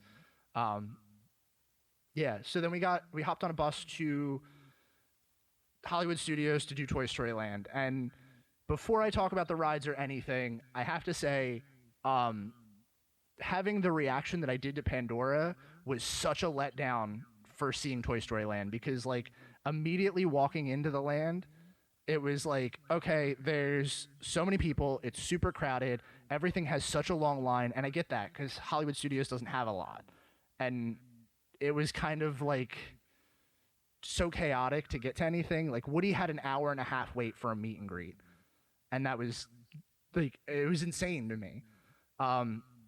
We rode Slinky, which is a fun roller coaster. I will not discredit it from that. I had a blast on this, and Andy is going to make fun of me if I don't point this out. Everyone on our picture is having the time of their lives, but I am not, because I saw Toy Story Land from the hill on Slinky, and I wanted to go back. So everyone in the picture has their hands up and is like smiling and like super ecstatic. And meanwhile, there's me who looks like I just want to get off this thing. I knew there was a picture. There, I never got it on my account, and I asked around, and there was like, I don't know if there's a picture. I don't think there's a picture. And I was like, well, then why was there a flash? it preloads to your My Disney experience, so it should have, but we also had a lot of issues with that. Every time we rode Buzz, we got someone else's picture. Except for like literally, one. that happens to me too. Maybe I should go check my account and see if it ever showed up. Apparently you can call them and they have a way of tracking it if you give them like the day that you were there and the time that you were there, but like that's too much work. Yeah, so at this point I realized I left my wallet in the room while we were getting lunch, and it was kind of important because this was the night that we were supposed to meet you guys for drinks at Trader Sam's. So I was like, okay, we gotta go back to the room and get that. And at this point, we had been up since 7 o'clock. It was 12. We had already been to 2 parks. We were both exhausted. So we hop on the bus to Port Orleans, get on the bus, and since we were in Alligator Bayou, it's near the West Depot, which is the first stop off of that bus. However, we both fell asleep on this bus, not realizing that it went to both Port Orleans and dropped us off at French Quarter because we got off at the first stop. So at this point, it's 12 o'clock. We have a dinner reservation at 6:30, I think. And we're trying to figure out how we're going to get back. Luckily, there's a boat between French Quarter and Riverside, so we're like, we'll just get on the boat, thinking it'll be easy enough that the boat will come back and catch us on the way. Unfortunately, a boat didn't come. We waited for like 10 minutes, and then finally a boat for Disney Springs came, and she was like, listen, we'll just go there. We'll go like get a coffee at Starbucks, and then we'll hop the boat back. So we did that, went to Disney Springs, got our coffee, went back to the room, got my wallet, and then headed to Epcot. So I unintentionally almost lived that 4 parks in one day challenge, and it was a nightmare. Yeah, so we went to Epcot. Andy got swindled into buying perfume from Italy, which almost cost us $200. Oh my goodness. Yeah, so that was fun. The salesperson there was super nice, like tried to, spray it all over, and like she loved the smell of it. And then he told her the price, and she almost cried because the big bottle was $245. The small bottle was like $150, and then they had a hairspray for $55. She left with the hairspray. The cool thing was, though, that they did engrave the bottle, too, so it has her name and a rose on it. There was a manager of the store there who took our picture, and we have no idea what he did with it, because when we were both leaving, we realized that we never asked. So I'm still confused about that one. He just has like a personal collection. Yeah, it's like of people that he's taking pictures of. It's like a personal. Well, he asked us too. He was like, "Hey, do you mind if I take your picture?" And in my head, I'm thinking this is probably the only person that's bought this today, and that's why he wants it. Here's all the people that I've swindled into buying $55 It's just a scrapbook he goes home and looks at every night. Oh my goodness! So yeah, that was the Oh my thing. god, I love imagining that. Oh, we had dinner at Akershus, which was okay. Character meal, whatever. I remember this being a buffet. It apparently was not. They had like a entree buffet, and that was pretty much it. Or not an entree buffet, like an appetizer buffet, and it was like mostly salads. So it was fine, I guess. And then we had to go to the Poly to meet Brian, which we were supposed to do at 8:30. That was the designated meeting time. Unfortunately, we got held up for a while. We got on the monorail, or we tried to get on the monorail, and that didn't work because of the stroller thing I mentioned before. But when we got to the TTC, because we decided to ride the monorail, you have to get off the TTC from the Epcot monorail and either board a new one to go to the Poly or just walk the 5-minute walk. I don't usually do that. I'm just going to throw that out there now. That's a thing that I'm not super familiar with. That's not a thing that I really had much experience with before, and if I did, it was when I was way younger, so I remembered it being a lot better than it was. But we got off, and I decided better to be safe than sorry, so I Google Maps'd it. Run it through the Google Maps. We get off the platform for the monorail, And instead of taking the right like you're supposed to take, Google Maps takes me to the left. And I'm looking at my map, and I'm like, something doesn't look right about this. So we're walking. It's like you're going to see a gift store on your left, past that, and then the pathway should be right there. You should get to it. So we go down past the gift store, and we turn left, and right to the left is this big building that's got a giant window, and inside it must have been like the security guard depot, because the walls were like lined with radios, and behind that there was like this metal chain link fence that had like these generators and things in it. And Andy looks at me and she goes, "I think we just found Disney jail." So I'm like, "Oh great, we're not supposed to be here.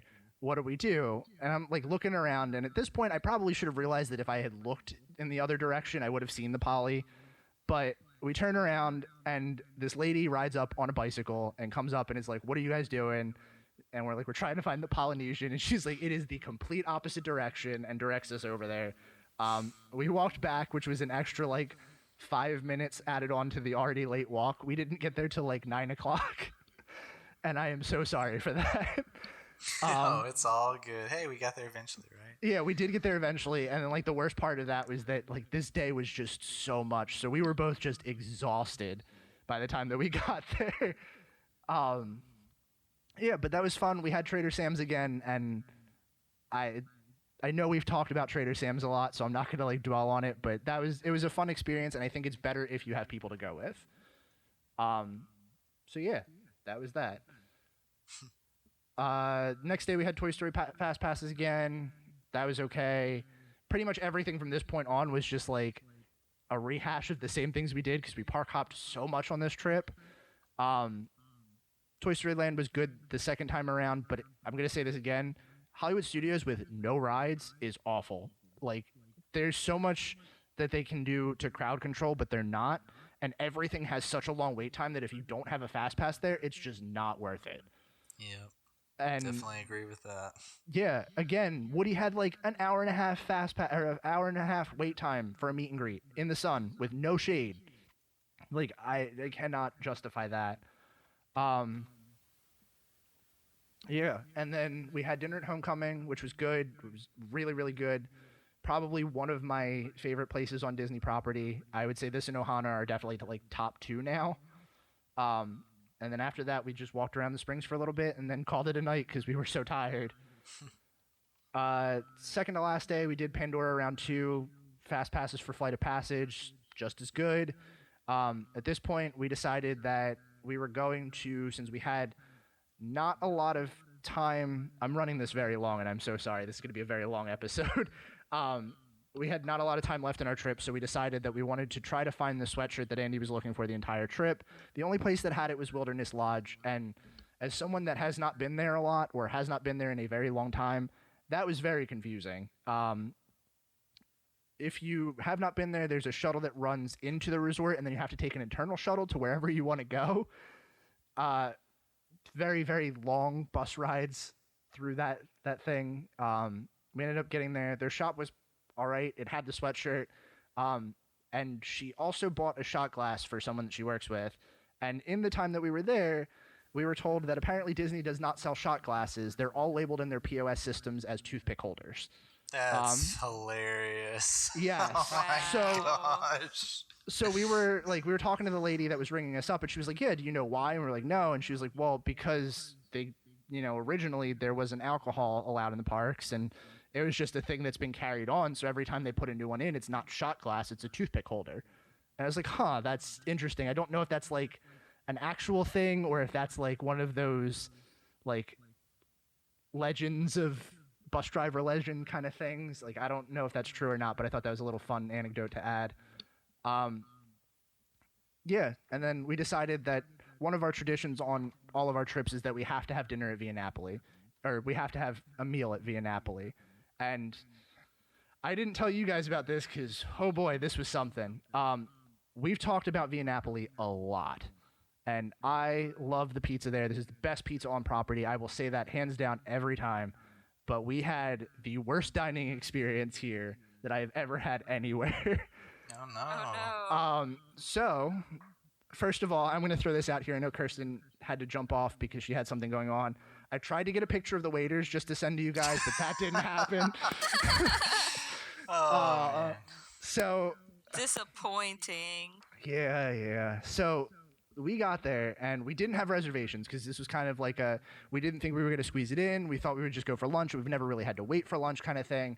We get there, the lady's like, oh, it's a half hour, 45-minute wait. And we're like, okay, yeah, it's fine. That's not a big deal. We don't have anything else going on. So what's the worst that'll happen? Well, that was a bad way to think because we got through the line, and if you ever had to wait in line to get into Via Napoli, what they do is they put you in line with the people that have reservations, and they come out from the building and call you in.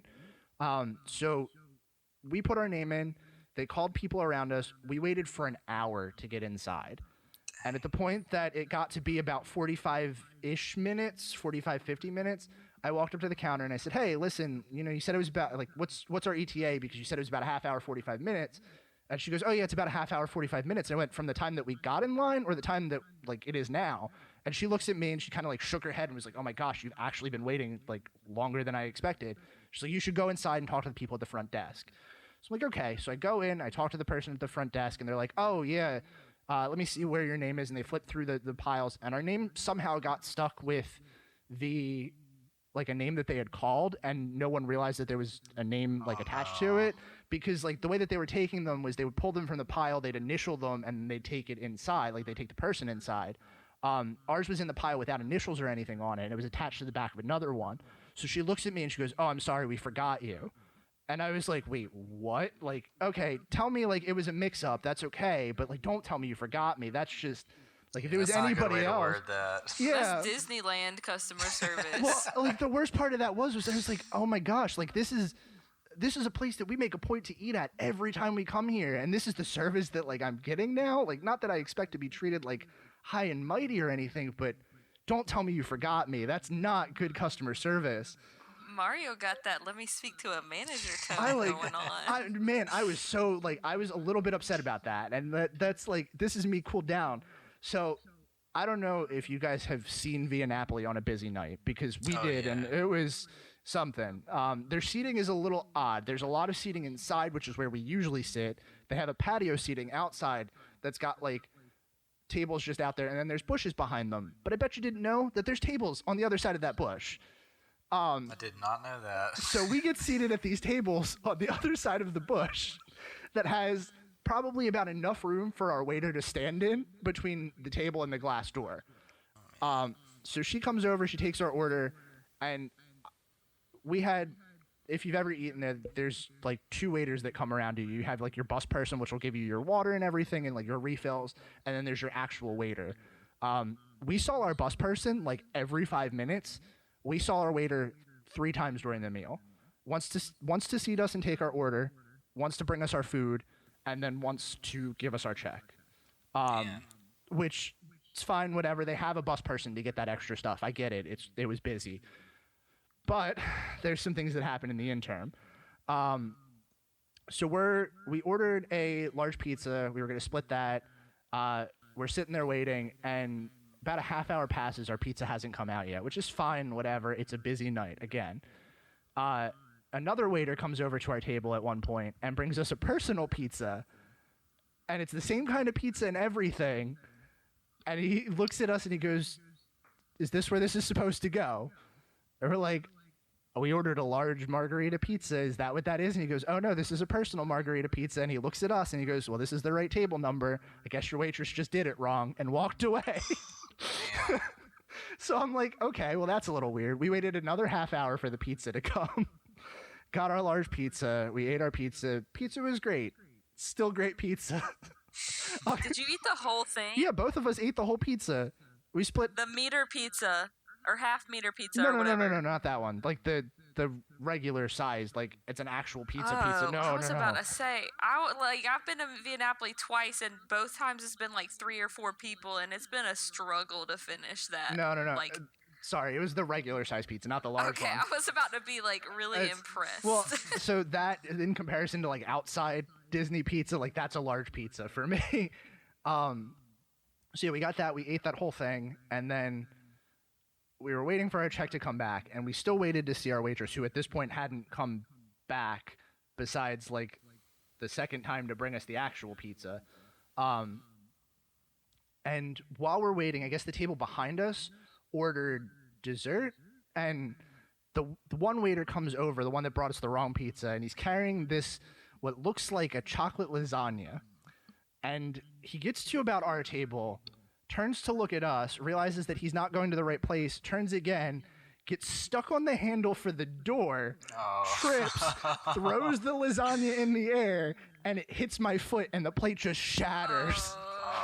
So I looked at Andy, I was like, the whole trip has been so good up to this point. Like, we haven't had a snag.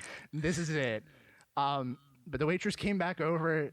She, like, I'm not a person to complain about anything. Like, I know that I just complained a lot about this whole thing, but, like, I'm not one to go and be like, hey, like, I just had an awful experience. The most that I'll do is send an angry tweet out and tag Walt Disney World, which happened. I did that. Disney was really good about responding. Not that I expected anything, but they didn't, like, comp us for the meal or whatever, but they took everything that happened and they, like, you know, said they were passing it on to the appropriate person. I hope they did, because that was not a Disney dining experience I want anyone else to have. The waiter was nice enough that he wanted to make sure that we were okay. I was fine. Andy was fine. Nobody was hurt, so it doesn't really matter. We had our dinner. We got to eat, whatever. Then our waitress came back over with a check and just kind of, like, put it on the table and walked away. So we paid, we left. That was that. And that brings us to the final day that we were there, which we had a flight at 8, so Magical Express picked us up at 4. We decided to walk around Magic Kingdom for a little bit. We saw Festival of Fantasy, and we left. Overall, it was a good trip. There were some snags here and there, but really happy that I got to go back and spend that much time there. Whew. Nice. Yeah. That was a very long trip report, and I'm so sorry that this episode went on for as long as it did. I guess it's okay because we missed out on last week, but yeah. So, yeah, that's all I've really got to say. Anyway, yeah, so that's all I really have to say. It was a fun trip. Brian now has the most Station 71 meetups out of everyone. Woo woo. Except for I was about Kirsten. to say, the only person that we haven't actually verified as a real person is Kirsten, so You she know, needs to get on that. Yeah, I've had my doubts too, so. Funny thing is, like, we were having this conversation at Trader Sam's, and, like, to be fair, Andy and I were barely real people that time too, because we were just both out of it. But yeah, it was fun, and I know I said I'm, like, kind of thinking that that's the last trip for a while, but I am already looking into planning another one after we get this all sorted out. But yeah, I say the same thing yeah. every time I leave. Well, I'm probably not going to go back for a while, and then, like, 2 months later. Well, that was the worst of it. It was like we were leaving, and I was like, man, this is the last time we're going to be here this year. Like, it's just the start of the year, and we're not going to come back for a little bit. And then, like, you know, depending on how all of this shakes out, because, again, we're still really early into the planning phases, we don't know what's going to happen or where we're going to go with that. Like, we might not go until next year or the year after that, just depending on how finances are. And, like, that was kind of upsetting. And then I kind of came to terms with it when I thought about some of the bad stuff, and now I'm over it. Yeah, I'm, like, really stressed out because I think that my trip in May is actually going to probably be my last one of the year, because I'm taking, like, I get 2 weeks of vacation, and I'm taking a whole week of it in September to go to Jamaica, so I can't really complain, but also I'm like, am I gonna miss food and wine? Oh, well, that was the funny thing. Like, I didn't say this, but Flower and Garden was, like, a big highlight of this trip because we didn't do a lot of attractions. We did a lot of, like, walking around and just, like, enjoying being there, which was weird because that's not the kind of trip that I'm used to taking. I will say, I know I said earlier in the year that my, like, New Year's resolution for Disney was to not live through my camera lens, and that felt really good, which is super weird for me. The only time I had it was the night that we went to Ohana, and other than that, it stayed in the room the entire time. But Wow. yeah, I'm really impressed with myself, and it was very hard to do. But coming home I mean, I have pictures on my phone. I regret not taking a lot of pictures because like there's not a lot of things that I can like, go back through, but I feel like I enjoyed being in the moment a lot more than I would have just through my camera lens. Nice. So, should we sign off with this email since we've already gone over an hour and a half? Yeah. Let's do it. Sure.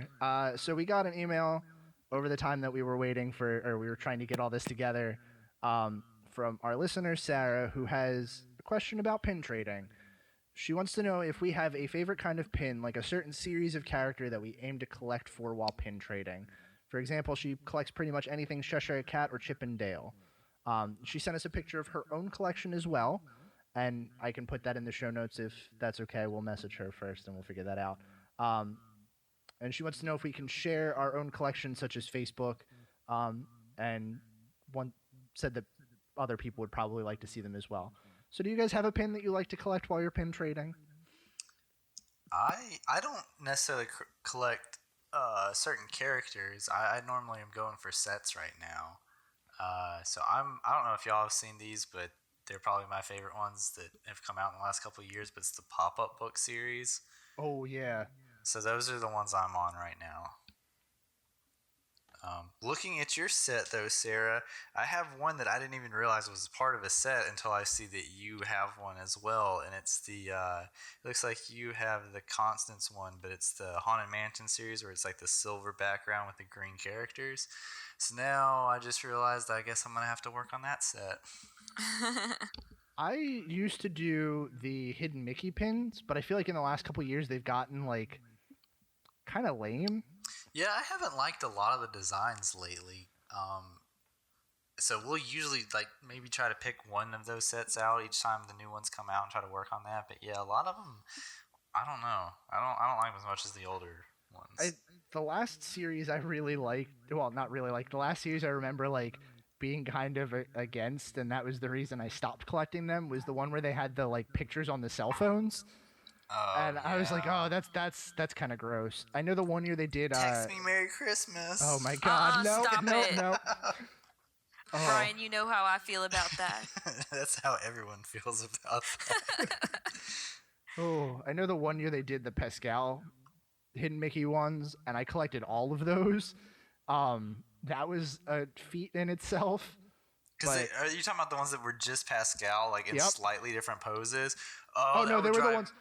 They were different colors. They were all different colors. Okay. Because they have one that's out, and it's just like slightly different poses, and I was like, man, that would drive me wild because I know I would go up and be like, oh, there's one, that's it, and I'm like, dang, no, I already have that one. Mm-hmm. Yeah. I did that with the Orange Bird set, where I'm like, oh yeah, I don't need that one. I have that one already. The hardest part about that one was I finished that over like 2 trips, I think, because I couldn't find. I think it was the orange one was the one that like I just couldn't get. And with the hidden Mickey ones, they have the completer pins that aren't filled in. So like I got that pretty early on. I knew I was missing one color, and I came back and I forgot to bring them with me just because I didn't want to lose them. So I ended up with like two other colors and the orange one because I couldn't figure out which one it was. I will say though, this last trip we didn't do pin trading, but I feel like pin trading is on the way out. Like I don't know. I felt that way at certain points, like during my Disney fandom, and I think it's just kind of cyclical. Like it always seems to rebound, you know? Yeah, it kind of like ebbs and flows. Yeah. Well, the weird thing to me, like I don't know if maybe I just missed this, but like pin traders is like not all pins anymore, which I get it. It's probably dwindled down a lot more from when that store was like all pins, but there's like so much other stuff in that store that like maybe 50% of it was pins. The rest of it was like Wait, where are you talking about? pin traders in Disney Springs. It was You're talking about that round thing? Yep. It was mostly pop Oh vinyls, yeah, they do magic have bands. like a bunch of magic bands. It Yeah. was super weird, and I did not like that. That was confusing, and I can't tell if it's not there anymore. But is that pinboard there? Because I did not see it. I'm pretty sure it's there. I don't know for sure though, because I haven't actually traded with it in a long time. So. Well, I like. You're talking about the one where they only open it a few times a day? Yeah. I don't know. I I swear. didn't even think about it. I swear it was gone because we walked around the entire store and I looked. I found like they have a soda machine in there now. They have like there used to. Oh, like a picture. Yeah. Like make your own stickers of your face. It was like that stuff. Like it was so weird. I feel like that was all missing. But yeah, I don't know. I for a while was trying to do like rare pins, but that got too stressful and yeah. Do you have a set that you collect, Beth? Besides Orange Bird? Yeah, Orange Bird's like the only one that I have like the whole, I guess, hidden Mickey set or whatever. I don't really focus a lot on sets. I just mostly collect if there's anything Princess and the Frog related, I'm gonna get it. And I usually, if there's a special event or like a festival going on, which there almost always is, I'll get one, try to have like the year on it so that I could have like it's more of like a memory thing rather than a collecting thing, I think. But yeah, Princess and the Frog and Orange Bird, I'll buy pretty much any pin that has any of them on it. And I guess to complete out her question, do you guys have pictures, or not pictures, do you guys have your pins up for display? Oh, absolutely. I am the worst Disney fan in the world because I do not. I have them What's in a so shadow wrong box. With you? Oh, how's that not on display? But the shadow box isn't up, it's in storage right now because we're trying to buy a house and we're trying to be as prepared as possible to like go. Up and go. Yeah. I'm actually right in the middle of reorganizing my display, so I'll send a picture or put a picture on the Facebook whenever I get done with that. Cool. So I guess I don't have anything else to say. I know we've run a lot over here. Do you guys have anything else you want to talk about before we tie this week up? Nope. I think I'm good. Cool. I'm good too. Then that's going to do it for us this week. Thanks for joining us again on another episode of the Station 71 podcast. If you like what you heard, be sure to subscribe to us on iTunes or wherever you get your podcasts from. If you want to be a part of the show, reach out to us on our website at www.station71podcast.com, where you can find links to all of our social media, our email address, and our brand new Google Voice line where you can leave us a voice message. Have anything you want to hear us talk about? We'd be happy to discuss that on the next episode. We hope you enjoyed your ride, and we'll see you real soon. Please stand clear of the doors. Por favor, manténganse alejado de las puertas.